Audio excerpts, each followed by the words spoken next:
10-step checklist to a world-class body in 2023. This is today's episode of the Kirk Miller Podcast. And the reason this has been launched at the start of the year is quite simply, I just wanted to shoot from the hip and just remind anyone who is new to this podcast or anyone who's listened to this podcast for a long time, what are the fundamental things that are needed to build a world-class body in 2023. And if you've listened this far, you are probably someone who is intrigued to improving your body to a world-class standard, or maybe to a higher standard simply than what you're currently operating with. All right. And I don't know many things there's many things, I don't know in life, but one thing I do know is how to build a world-class body and maintain a world-class body, not just with myself, but with our clients. And if I can do it with 40, 50, 60-year-old men in the Built to Last program, I can certainly do it with any single person who's listening to this podcast, okay?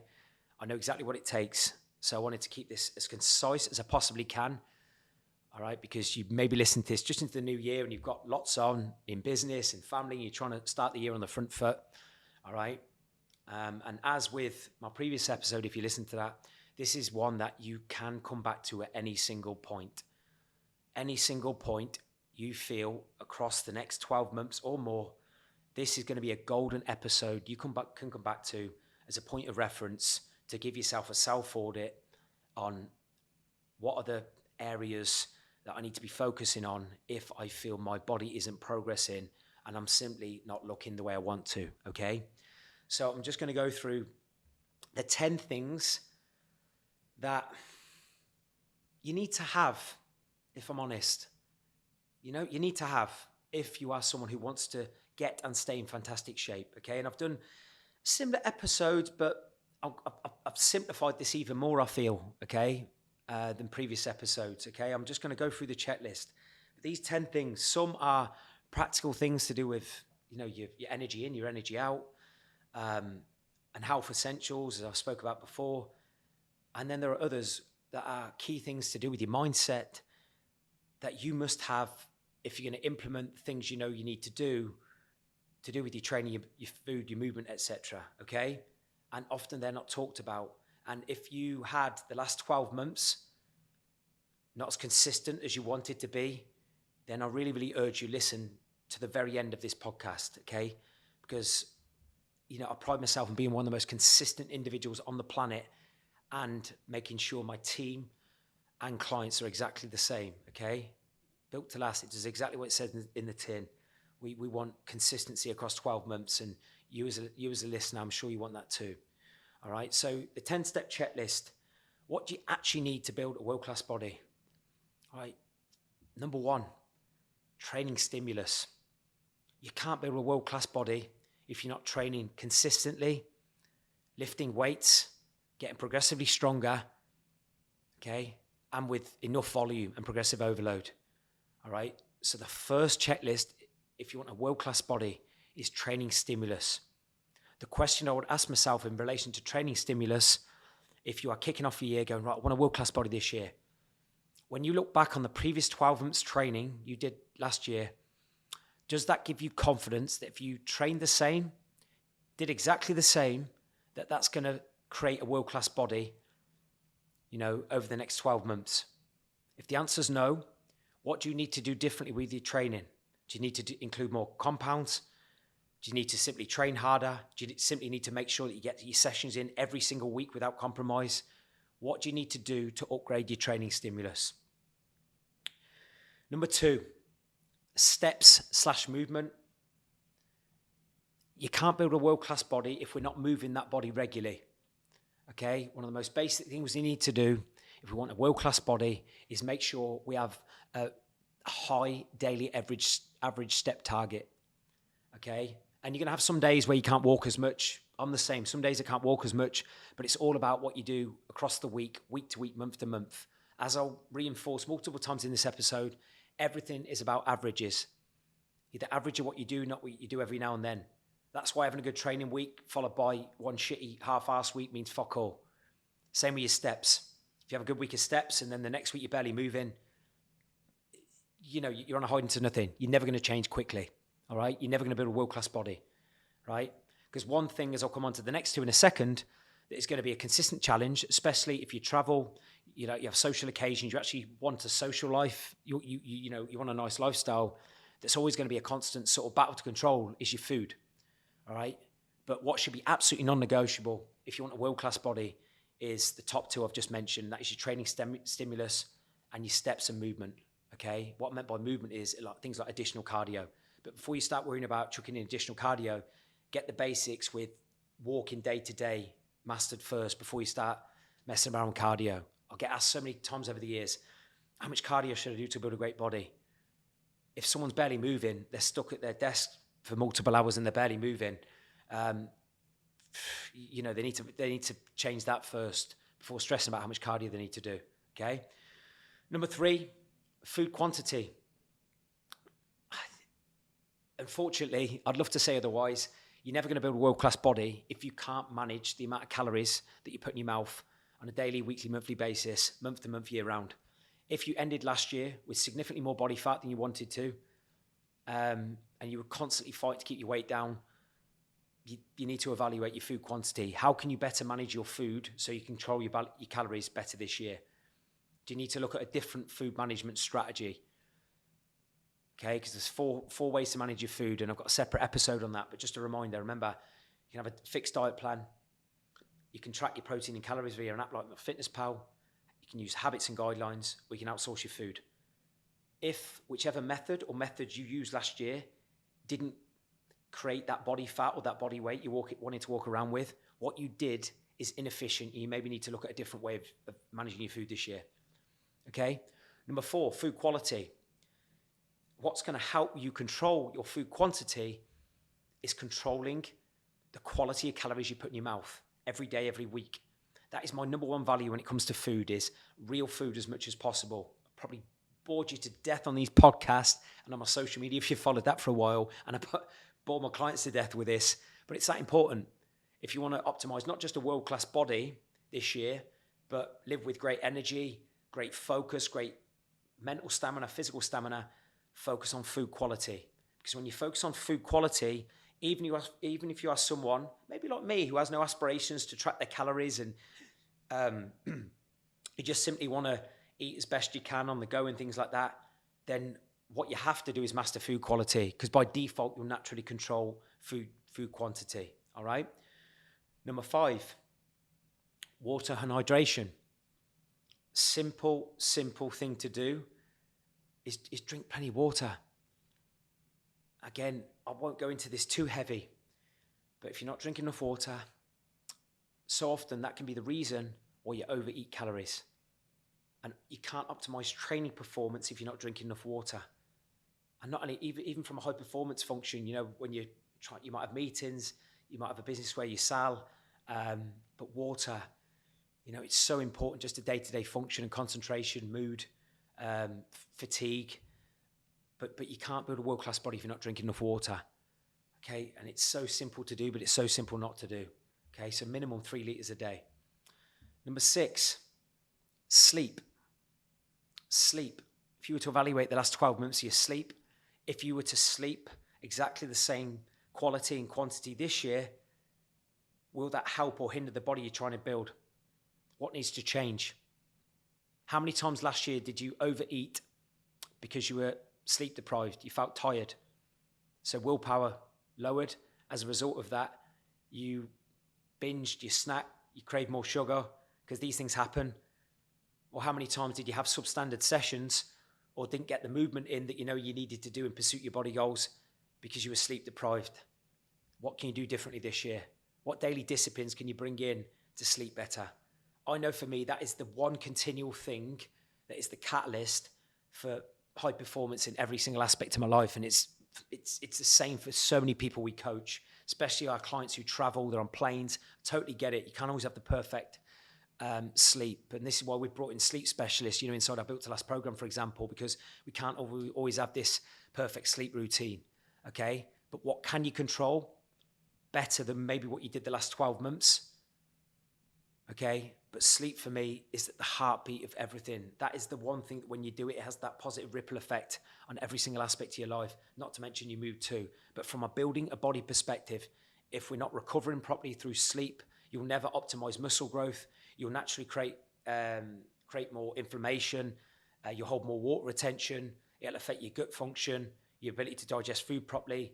Okay, so please, please, please, if you listen to nothing else from this checklist, is pay respect to sleep. I was terrible with sleep in the past because I couldn't see it. I didn't value it. All right, so there, if you notice there, if you listen to any of my previous podcasts, that's the 6 core drivers, okay? These are the things that make or break the output of your body, how it looks, and the energy you have, okay? You got 2 that focus on energy out, 2 that focus on energy in, 2 that focus on health essentials for me, which is sleep and water, all right? But the last 4, they're more from a mindset perspective and the things that actually dictate whether you implement those 6 core drivers consistently, in my opinion.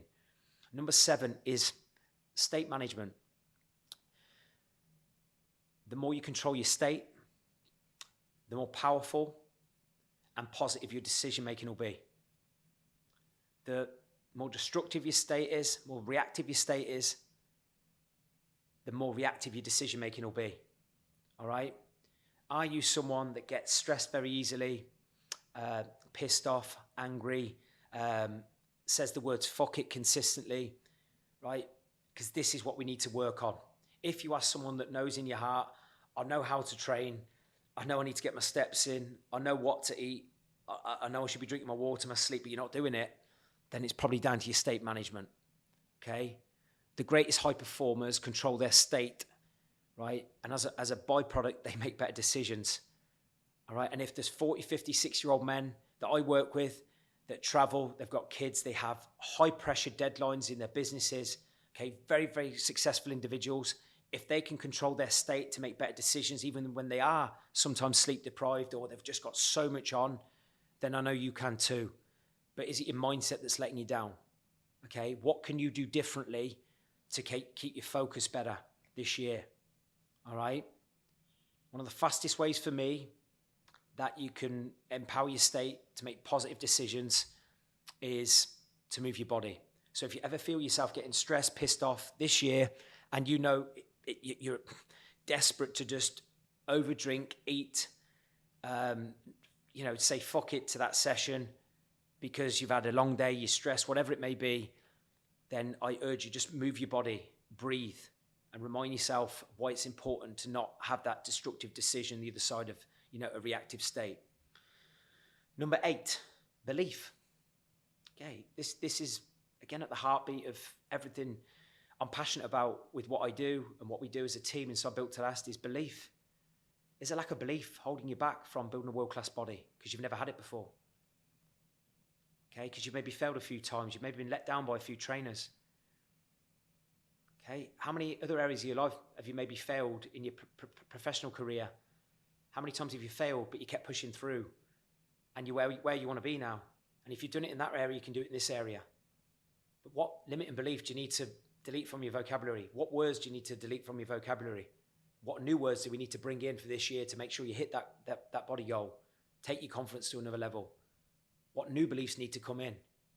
And if you struggle with this, who do you really look up to that has a world-class body, that has that identity, that physical identity you'd love to have? How do they talk? How do they carry themselves? How can you feed off these people's belief? Because one of the fastest ways to expand identity is to use other people's strengths to shape your own identity. That's why peer groups are so important, as I'll come on to in a second. Okay? But just to summarize belief, what beliefs are outdated? What words need to be deleted from your vocabulary this year? What new words do we need to bring in? What new belief do we need to practice on a daily basis and condition on a daily basis? As in, I am strong, I am fit, I am healthy, I am someone who eats healthy. I am someone who eats healthy, not I am on a diet. I have to train, right? Expand your beliefs. Words shape your reality, okay? And they shape your beliefs. So, okay, and if you struggle with that, make sure you lean on people who have the confidence and those beliefs that maybe you don't have that can help expand yours. Number 9, environment. You can know all of the 6 core drivers, have a strong mindset, have a belief, but you need an environment that is representative of the standards that you want with your body and your health and your fitness, okay? if you were to look at last year, did the people you spent time with hold you back from the body that you were trying to build, the health and the energy you wanted to live with? Or did they help you bulletproof consistency and raise standards in that area? Because you're only going to go as far as the expectations of your peer group and the environment you surround yourself in. Okay? So yes or no question, is your current environment going to help you build a world-class body or not? And what needs to change? What people do you need to spend more time with? What places do you need to spend more time in? Is your current gym, is it disempowering? Is it full of mediocre trainers? Okay, but who do you need to connect to? What peer group's going to help drive those standards? And number 10, again, feeds off that really. Accountability, right? You can know all of these things, but the harsh reality is, if you are 40 plus, late 30s, 40 plus, and you still don't have that body you want, right? You might just need an extra form of accountability, whether it's with myself and the Built to Last team, or another coach that's maybe more suited to, your goals, okay? But accountability, it drives implementation.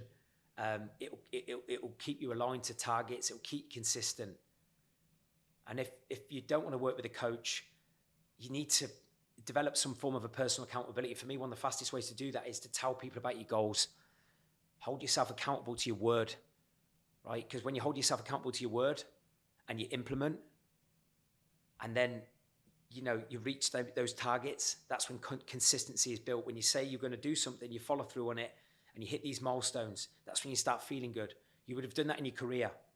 One of the reasons you would look at yourself in your career, for example, as someone who is successful, important in that given area, is you would have held yourself accountable to the small milestones and the actions and behaviors you needed to implement in pursuit of that target and that aspiration, all right? But you need to be accountable, okay?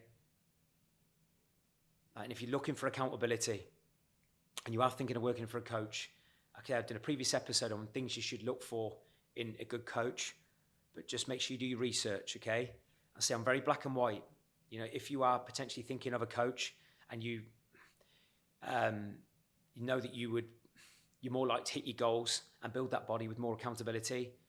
Obviously, what we do inside Built to Last is we work with global business leaders, entrepreneurs that are 40 plus, very driven, motivated individuals. They're just simply looking for that extra finesse, extra attention to detail, extra expertise across training, movement, food. Hold them to a higher standard when standards are desperate to creep in. Help them with their lifestyle management. That's what we do, okay? But if you're maybe on the younger side, listen to this, then, I know plenty of coaches I can point you in the right direction of. But if I look at my own personal life, when I've gone to another level, whether it be with my body, my business, my personal development, it's when I was accountable and I had someone to hold me to a higher standard. I still have mentors now, all right? And then even when I haven't had mentors at a given period, I've still held myself accountable by telling people in my life I'm going to achieve X and I don't care what I need to do to achieve that, all right? So I'll just do a very quick recap of those 10 things, because I know that was a lot, okay? Training stimulus, steps/movement, food quantity, food quality, water/hydration, sleep, state management, belief, environment, and accountability, okay? Which leads me on to my final summary questions, okay? Because you might go, God, that's 10. God, I've got to be perfect in all these areas. No, you haven't. I'm not perfect in all these areas, all right? But the first question is really, really important if you really want to take your body to another level this year. Which one area needs to improve most? And more importantly, how will you improve it? So if you know from that list of 10, there is one that is sticking out like a sore thumb, that if you were to look at the last 2, 3, 4, 5, 10 years maybe, that has consistently let you down from achieving that dream body, right? What are you going to do about it? How will you actually improve it? Because if we're aware of the problem, and we know that is the one thing that's letting us down, whether it's our food, whether it's our sleep, whether it's a mindset issue, it's an environment perhaps, nothing will change until we actually do something to improve it. Okay. And I love doing these podcasts and adding value, but I love it more when people actually take action, from the things that I'm sharing. Okay. And number two, as I've said before, do you have a plan? If you want a world-class body this year, or to be in just phenomenal physical shape and keep you there, do you have a plan? Do you have structure? Do you have a roadmap? Because if you're heading into 2023 with no structure, with no plan, and no targets in pursuit of that end goal of building a world-class body, you're setting yourself up to fail. As I keep drawing back to, most people listening to this are probably very, very well in their career in some capacity, or they're at a level they're at a level now that they previously weren't at. I can almost guarantee you had a clear plan to take you to where you want to be. You had structure, you had roadmap, you had milestones, right? And you had accountability in pursuit of that. But do you have a plan, yes or no? Because if you don't have a plan, right, from my experience, it's very, very hard to take your body to that level you want without clear direction, especially if you don't have people in your life that are in great shape, that are consistent, that will naturally rub off on you. All right. Number three, this, I always come back to this and many, many episodes to do with values. How will having a world-class body improve the quality of life in areas of life you value most? So if you were to have a world-class body, and again, this is perception-led, right? But basically, world-class body for me, as we say to all our clients, it's basically the best version of you physically that you're really, really happy with. You're happy with your body weight, you're happy with your energy, you're happy with how you physically look when you look yourself in the mirror, right? How will the quality of your life improve if, when you look yourself in the mirror, you have a body you are really, really, really proud with? How will the quality of your life improve? What other things will happen as the course of 2023 develops? What other opportunities? Or maybe on the flip side to that, think of the areas of your life you value most.